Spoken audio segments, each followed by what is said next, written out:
안녕하세요. 자, 인사드리겠습니다. 김민준입니다. 박수가 좀 작은데요. 작은데요. 네. 일단 제 소개부터 잠깐 드리도록 하겠습니다. 제가 오늘 설명하기 전에 먼저 하나 양해를 조금 구해야 될 것 같아요. 제가 조금 강사인데요. 그러니까 말을 하는 직업인데도 불구하고 피곤하면 제가 입에 탈이 자꾸 납니다. 그래서 구내염이 지금 어금니 쪽에 한 2개가 나가지고요. 발음이 조금 짧을 수 있습니다. 배우려고 하는 건 아니고요.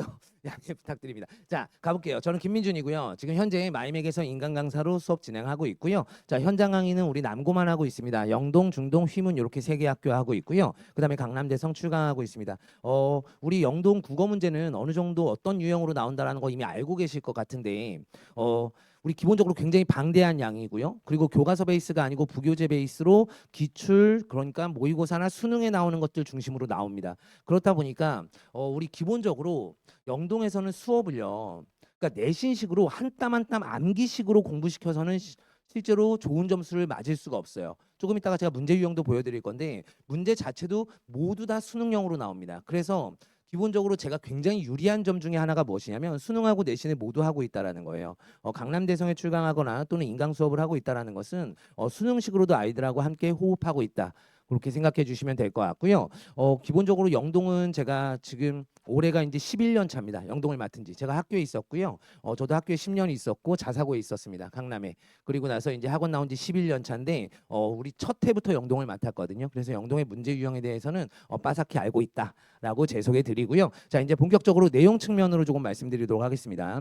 저는 기본적으로 내용을 굉장히 중시 여기는 강사 중에 한 명입니다. 그래서 아마 곳곳에서 소문을 들어보시면 앞으로 이제 저를 점점 더 수능 수업과 함께 더 많이 보시게 될 건데 각 학원의 원장님들이 저한테 이제 민준 쌤 공부 좀 그만해 할 정도로 제가 공부를 굉장히 좋아하는 강사고요. 자, 내적인 것을 굉장히 중시 여기는 강사 중에 하나입니다. 그래서 어떤 내용으로 어떻게 출제되고 우리는 무엇을 준비해야 되는지를 조금 말씀드려 보도록 할게요. 자, 일단 교과서는 미래인이고요. 자, 교과서에서는요 문학 단원밖에 사용하지 않습니다. 자, 메모하시면 됩니다. 자, 우리 브로셔 아마 브로셔가 안 나갔죠.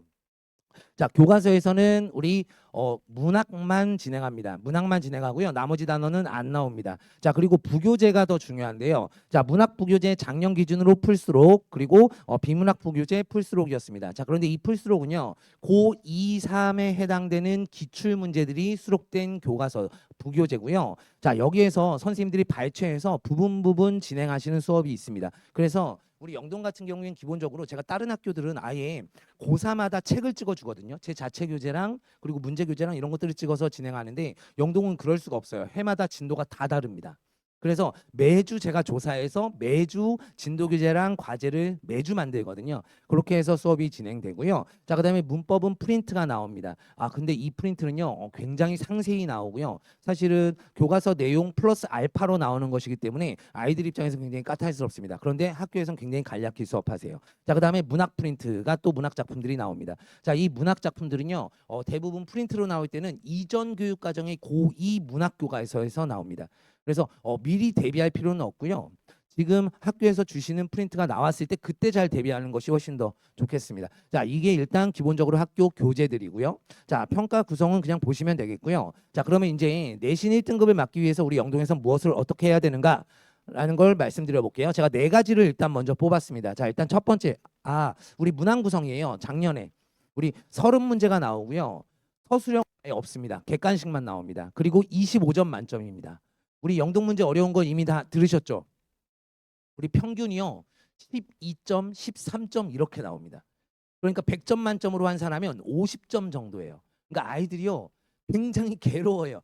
심지어 이게 100점 만점이면 시험 보고 나서 뭐 한 80점 맞았어? 그러면 느낌이 괜찮거든요.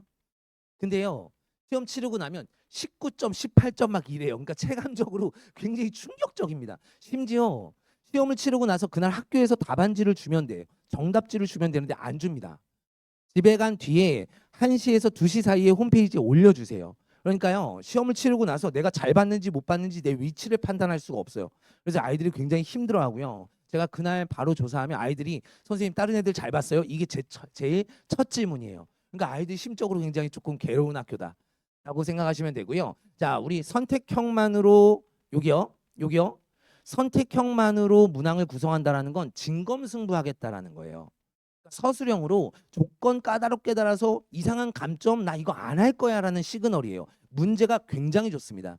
사실은요, 제가 지난번 설명회 할 때요, 부모님들께 축하드린다 그랬어요. 왜 그랬냐면 우리 영동이요, 국어 측면에서는요 다른 학교들하고 완벽히 차별화됩니다. 다른 학교에 비해서 시험 범위도요 한 5배 정도가 돼요. 굉장히 많습니다. 그런데도 불구하고 그 방향성은 굉장히 좋아요. 제가 지난번 설명회 할 때요 이렇게 말씀드렸어요. 한 3년만 기다려 보세요. 우리 아이들 3학년 될 쯤 되면 분명히 다른 학교보다 좋은 결과 낼 거예요. 라고 말씀드렸어요. 실제 맨 처음에는요 시험 범위만 많고 어떤 흐름이 전혀 없었거든요. 그래서 애들이 못 따라가는 애들이 굉장히 많았어요. 그런데 지금은 안 그래요. 이제 국어 학습의 흐름에 맞춰서 굉장히 잘 진행해 주는 학교 중에 한 학교가 바로 영동이에요. 그래서 국어 측면에서는 굉장히 좋습니다. 사실은요. 처음엔 조금 괴로워도. 그래서 중간에 사실은 이탈하는 친구들도 많아요. 전학 가는 친구들도 많아요. 그런데 그럼에도 불구하고 잘만 따라가면 굉장히 큰 성장이 있는 학교다. 국어 측면에서. 자, 보시면 자, 일단 1학기 중간고사 때는요. 현대문학을 중심으로 출제를 하십니다. 국교재까지 포함해서요. 자, 그리고 자, 독서 지문이 나오고요. 독서는 10문제가 나오고 문학은 16문제입니다. 그리고 문법은 매 고사마다 계속 봅니다. 이렇게 해서 자, 문학, 독서, 문법으로 우리 국어에서 어려운 영역을 매번 고사 때 다 봅니다. 그러니까 아이들은 어쩔 수 없이 다 볼 수밖에 없고요. 실제로 문법 같은 경우에는요. 1년 내에 공부해서요. 수능 시험 범위를 마무리해 버립니다. 그러니까 굉장히 좋은 학교죠. 그죠? 아이들 입장에서는 힘들지만 사실은 1학년 때 문법이 완성되게 되면 굉장한 효용이 있거든요. 우리 왜 제가 질문 드려볼까요? 수능 문제 몇 문제죠?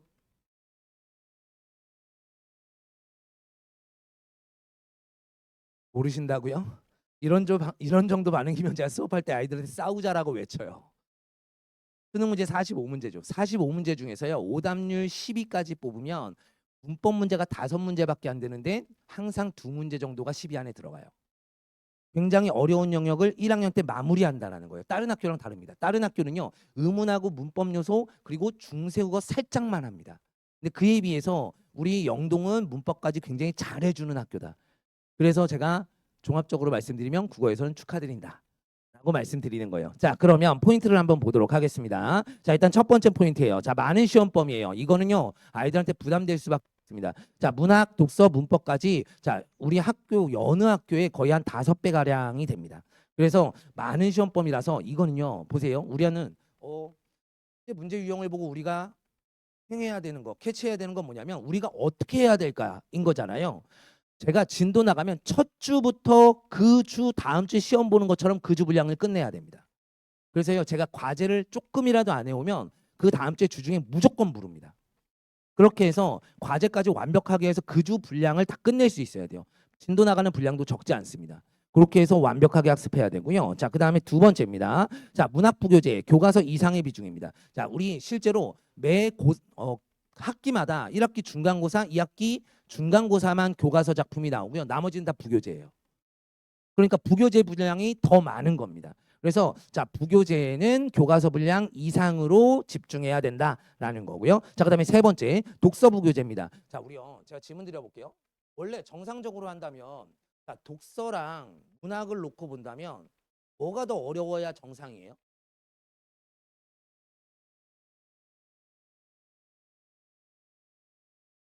뭐가 더 어려워야 정상이에요?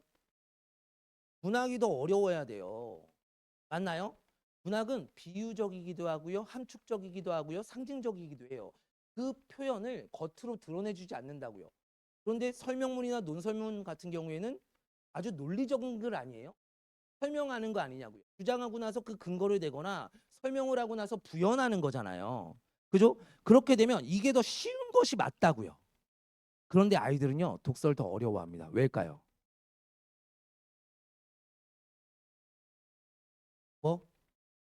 오케이. 이겁니다. 지금 문해력이라는 고급진 단어를 썼어요. 글을 읽을 줄 몰라서 그래요. 그러니까 문장과 문장이 어떤 유기적 관계를 갖는지를 잘 모른다라는 거죠. 그래서 글 자체를 읽을 수 있는 능력은 굉장히 중요하고요. 자, 그런데 내신 때는요. 이미 학교에서 선생님이 한 번 수업을 해주시잖아요. 그런데 아이들이 이걸 왜 어려워하느냐? 결국은 문제에서 어렵게 합니다. 지문의 내용을 빠삭하게 알고 가더라도 문제에서 보기 상자가 굉장히 길게 나옵니다. 그래서 제가 뒤에서 보여드릴 거예요. 그 사례를. 자, 그래서 이렇게 문제를 변형해서 독서의 난도를 높이고 있다라는 거고요. 자, 실제로 우리 기출 문제들이 시험 범위거든요. 근데 그 기출 문제보다 우리 내신 시험 문제가 훨씬 더 어렵습니다. 그래서 어떻게 어렵게 하는지 좀 이따 보여드릴게요. 자, 그다음에 네 번째입니다. 자, 문법이요. 문법 적용, 정복은 필수입니다. 자, 문법은요. 안정적으로 네 문제 내지는 다섯 문제, 여섯 문제까지 나오는데 다 맞춰야 돼요. 한 문제라도 틀리면 안 됩니다. 문법은요. 완벽하게 해서 한 문제라도 틀리면 안 되고 다 맞춰야 되는 영역이다. 그래서 암기부터 적용까지 꼼꼼하게 훈련할 수 있어야 되고요. 자, 그러면 이제 문제를 통해서 출제 포인트가 어떤지 한번 확인해 보도록 할게요. 자, 일단 첫 번째입니다. 자, 문학. 자, 외적 증거에 의한 판단 문제가 다수입니다. 자, 여기서 외적 증거는요. 다른 거 아니고 보기 상자입니다. 그러니까 시험 범위 내의 작품을 열심히 공부해 놔도 시험 범위와 관련된 또 다른 정보를 주고 이 정보를 기준으로 선지를 판단하라고 하는 거예요. 근데 이 정보는 학교에서 말씀해 주신 적이 없는 거죠. 그러면 보기 상자에 있는 내용을 내가 완전히 이해하지 못하면 시험 범위 내에 있는 작품을 열심히 공부해 놨어도 문제를 풀 때 어렵다라는 거예요. 무슨 말인지 이해되시나요? 이 외적 증거에 의한 판단 문제가 굉장히 많습니다. 그래서 제가 시험 대비를 할 때는요. 작품별로 나올 수 있는 보기 상자를 다 뽑아줍니다. 작가, 시대, 그리고 거기에 담긴 문학 이론까지. 그래서 작품별로 보기 상자만 뚝뚝뚝뚝 다 뽑아서 아이들 미리 보고 갈 수 있도록 그렇게 준비를 해주고요. 자, 그래서 이런 문제가 나오는 겁니다. 보세요. 보기 상자 길이 어떻습니까? 굉장히 길죠. 이게 우리 영동 스타일이에요. 30문제밖에 안 되는데 아이들은 시간이 모자라요. 그러니까 이 보기 상자의 내용을 꼼꼼하게 이해할 수 있어야 이 선지를 판단할 수 있다고요. 선지 보세요. 우리 여느 시험지의 여느 학교의 기출들 한번 보시면 이 선지 길이의 거의 절반이에요. 제가요 단언할 수 있어요. 이 대치동에서 국어 시험 문제는 영동이 제일 어려워요. 제일 어렵습니다. 그러니까 이 선지를요 온전히 내가 이해할 수 있어야 판단이 가능하다는 거죠. 이런 식으로 문제가 나오고요. 보세요. 자, 우리 작년 요거 기출 문제들입니다. 자, 보기 상자 2개. 그 중에서 하나는 또 외부 작품이죠. 이런 식으로 낯선 작품까지 같이 넣고요. 자, 그 다음에 나머지도 보기 상자들 이렇게 있는 문제 보이시나요? 그러니까 문학에서는요 간단하게 표현법을 묻거나 또는 어떤 상징적 의미에 대한 아주 유치한 문제를 묻거나 그런 문제 없습니다. 완벽히 수능에서 3점짜리 문제 유형으로만 구성되어 있는 게 우리 영동 시험 문제예요. 그래서 이 보기 상자를 내가 충분히 학습하고 가는 건 굉장히 중요하다. 됐죠? 자, 그 다음 요거에 대해서 그럼 어떻게 대비할 거냐 보세요. 자, 부교재 같은 경우에요. 아예 제가 자체 분석 교재를 만들어 줍니다. 그러니까 부교재에 대한 자습서를 만들어 줄 겁니다. 그래서 그 자습서에 대해서 빈칸까지 틀어서 아이들 내용 완벽하게 알 수 있도록. 자, 여기 보이시나요? 제가 자료가 나갔는 줄 알고요. 그냥 이렇게 조금 작게 실었는데 보시면 아예 자습서처럼 주석을 다 달았습니다. 그렇게 하고 여기에 블랭크 뚫어서 아이들 핵심 키워드 다 암기할 수 있도록 이렇게 학습시킬 거고요. 자, 그다음 부교재와 관련된 엄성 기출 문제들이 나갈 겁니다. 제가 수능 강사이기도 하잖아요. 그렇기 때문에 기출 문제에 대한 연계 문제들 또는 지문들이요 저한테 이미 다 구축되어 있습니다. 자, 그래서 그 엄성 문제들 과제로 나갈 거고요. 그다음에 클리닉 자료 매주 나갈 거고요. 자, 이렇게 할 거고요. 자, 그다음에 두 번째입니다. 비문학. 자, 대부분 적용 문제로 출제됩니다. 자, 적용 문제라는 건 결국 이것 또한 모의고사에선 3점짜리 유형이라는 거예요. 내용 일치 문제 이런 것들은 안 나옵니다. 선생님이 얘기해 줬는데 내용 일치 문제를 왜 내요? 그래서 그런 것들은 안 나올 거고요. 자, 기본적으로 보기 상자를 통해서 문제를 또 어렵게 꼬거든요. 보세요. 보이십니까? 이게요. 보기 상자예요. 지문이 아니라요. 지금 19번에 해당되는 보기 상자가 1, 2까지 해서 이렇게 해요. 선지는 기역, 니은, 디귿, 리을, 미음. 보이십니까? 그러니까 이걸 읽어내지 못하면 결국은 영동 문제는 돌파가 안 돼요. 그래서 어떻게 읽는지도 수업 시간에 계속 같이 해야 됩니다. 내용을 온전히 알려주는 것과 함께. 기본적으로요. 비문학은요. 이 수업의 차이가 굉장히 큽니다. 공부를 열심히 하는 선생님과 아닌 선생님의 차이가 굉장히 크고요. 제가 어떤 때는 비문학 수업 준비를 할 때요.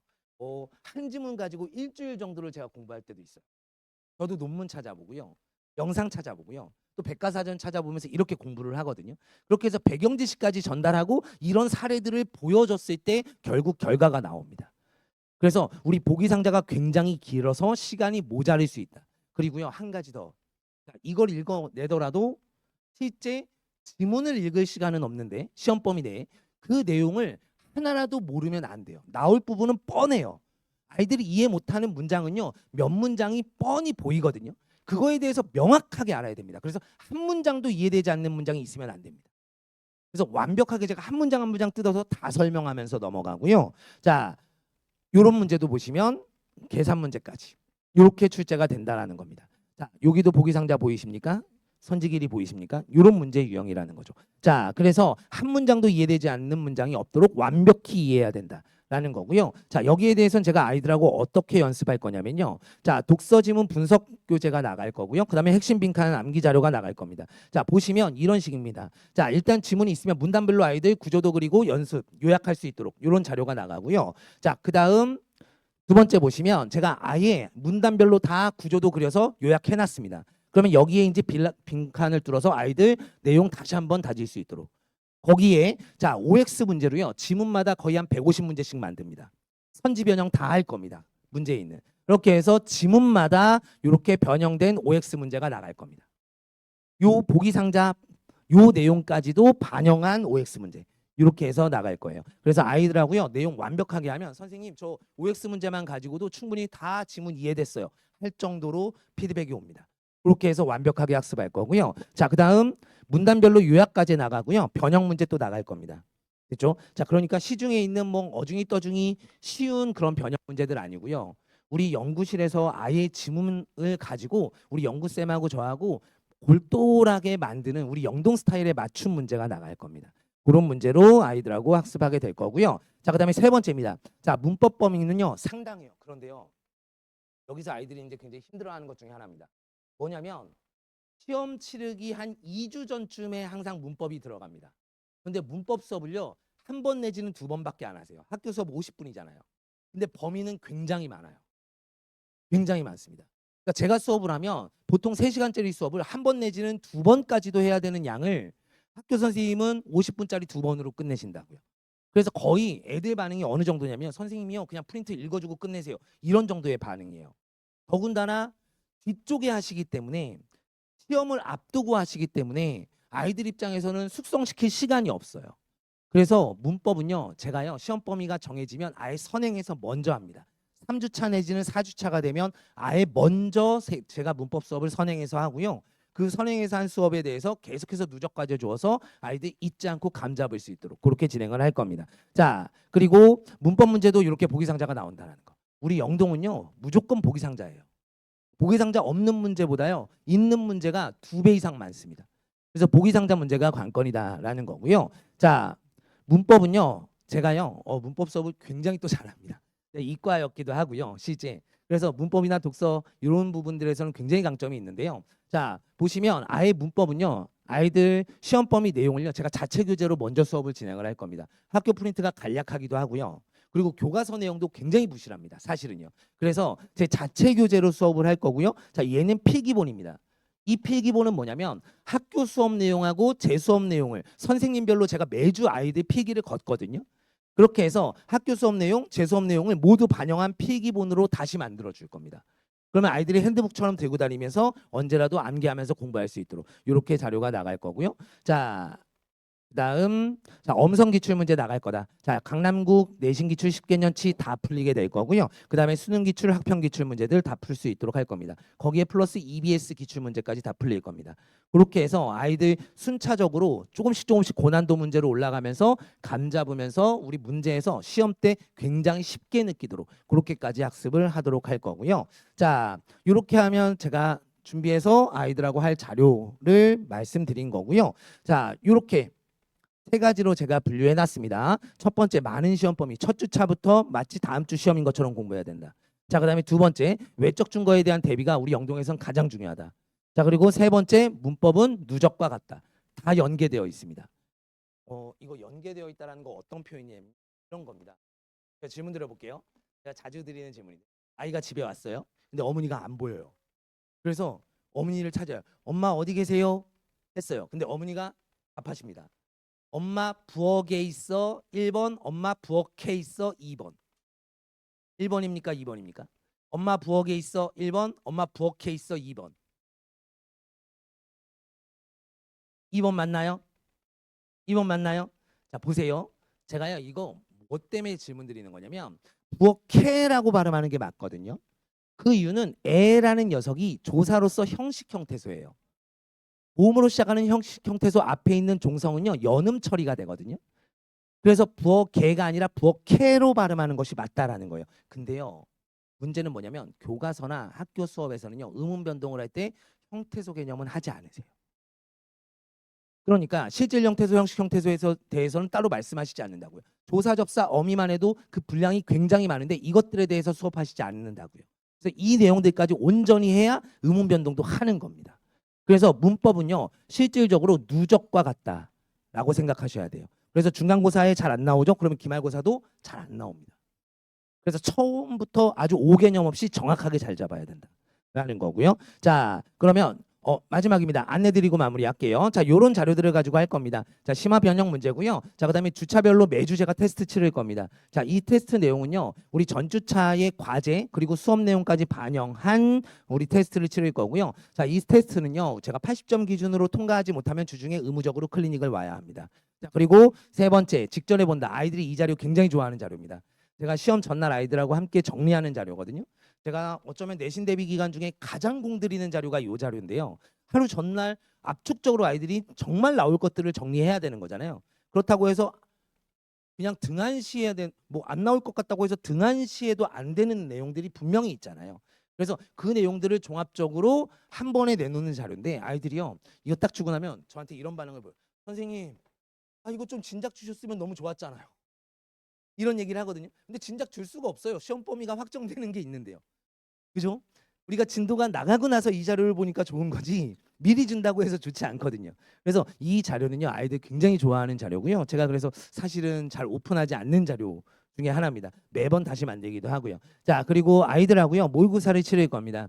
3주차쯤 지나고 나서 어느 정도의 범위가 쌓이게 되면 그때부터는 누적으로 계속 모의고사를 치르게 될 겁니다. 그래서 아이들하고 영동 기출 유형의 문제로 정확하게 어느 위치에 있는지 판단할 수 있도록 해줄 거고요. 자, 저는 문제를 쉽게 내지 않습니다. 학교 시험도 쉽지 않지만 제가 학교에 있을 때부터도 원래 문제를 어렵게 내기로 유명한 선생님이었거든요. 그래서 아이들의 평균을 조금 낮출 겁니다. 50점대 정도로 맞출 거고요. 그렇게 해서 요때 실수를 해야 돼요. 요때 실수하고 시험장에서는 그것을 내 점수로 만들어야 됩니다. 그래서 다 맞는 아이 없도록 문제를 출제할 겁니다. 그렇게 해서 고난도로 연습을 시킬 거고요. 그래서 우리 잘하는 아이들 같은 경우에 굉장히 좋아합니다. 제 모의고사를 실제로요. 그래서 우리 뭐 지난번 기말고사 2학기 기말고사 같은 경우에 전교에 만점이 1명 나왔습니다. 그 아이도 저랑 같이 수업을 진행을 했고요. 그러니까 조금 극상에 잘하는 아이들이 굉장히 좋아하는 자료이고 또 제 수업이기도 합니다. 자, 그리고 요 사례 판단 문제도 아이들 굉장히 좋아하거든요. 아이들 시간이 없어요. 그런데요, 계속해서 오지선다 문제로만 공부를 할 수는 없습니다. 그래서 자, 제가 모든 사례에 해당되는 것들을 이렇게 빈칸으로 빡빡빡 풀어갈 수 있도록 사례 판단 문제를 주거든요. 그러면 이 사례 판단 문제가 음운 변동만 해도 제가 한 400문제를 줍니다. 그런데요, 문제로 치면 객관식 문제 50문제 푸는 것보다 훨씬 더 짧게 걸리거든요. 그러고 나서 사례는 다 볼 수 있어요. 굉장히 좋아하는 자료고요. 자, 그리고 요 자료, 자, 우리 교과서나 문학 그리고 독서 부교재 같은 경우에 자습서처럼 꼼꼼하게 다 정리해 주겠다. 열심히만 하면 분명히 잘 나올 수 있도록 자료는 완벽하게 주겠다. 그래서 제가 보통 아이들의 반응으로는 어떤 강사냐면요, 기본적으로 우리 쌤은 수업을 잘해. 한 가지고요. 또 하나는 자료가 많아. 딱 요 두 가지입니다.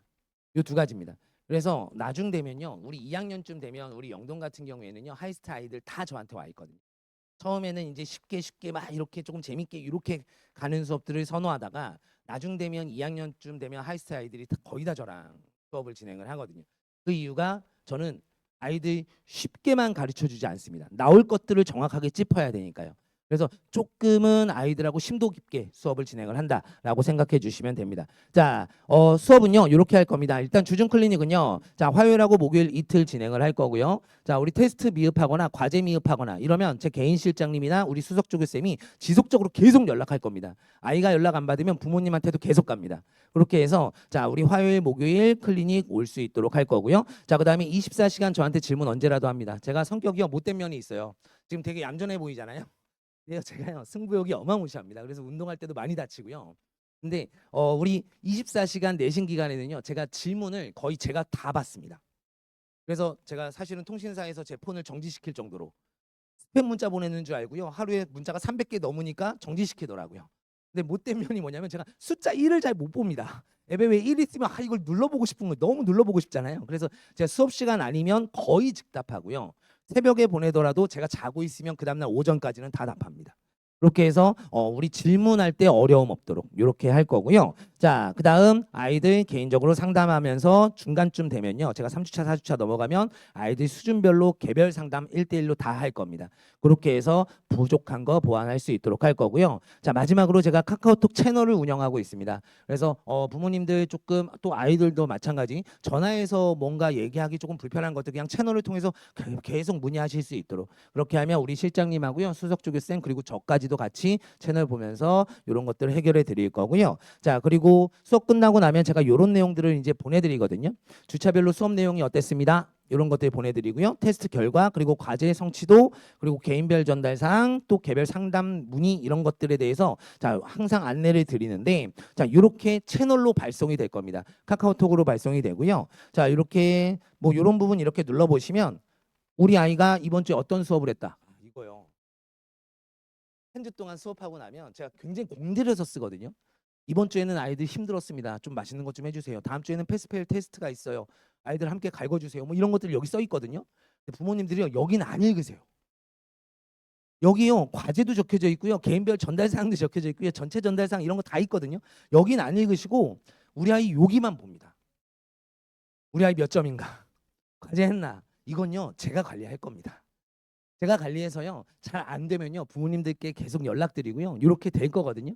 그러니까 수업 내용이 어떤지를 좀 같이 봐주십시오. 그래서 우리 아이가 지금 어느 수준만큼 어떻게 가고 있다라는 걸 알아야 되잖아요.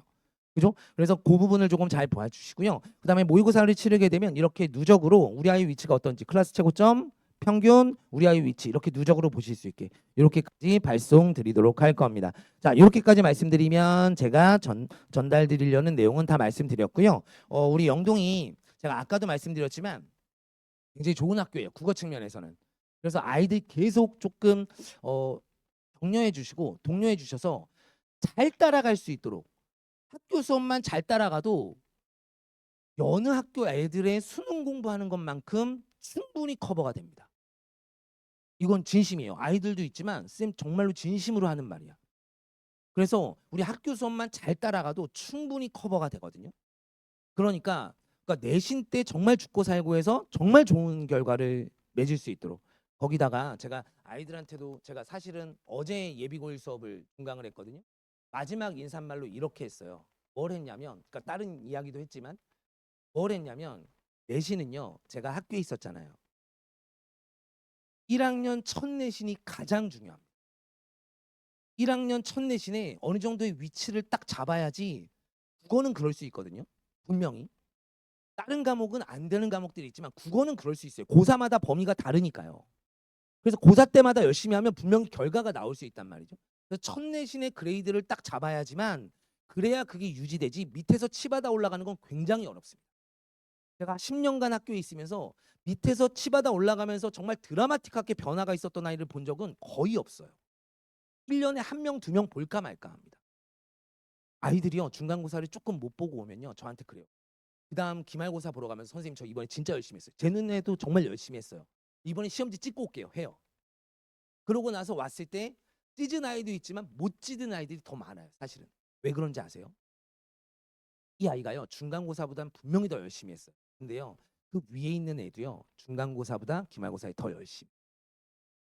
자기 경험치가 있기 때문에 그 경험치보다 더 열심히 한다고. 그래서 물리적으로도 첫 번째 고사에 드리는 시간이 픽스가 됩니다. 그렇기 때문에 첫 시간에요. 첫 중간고사 때 정말 아이들한테 제가 이 표현을 써요. 죽고 살고 해야 된다. 수능을 10번 나눠서 보는 시험이 이번 중간고사다. 이번 중간고사 한 번 못 보면 학교 하나는 날아간다라고 생각해야 된다. 이렇게 얘기하거든요. 이건 정말입니다. 근데 현실이고요.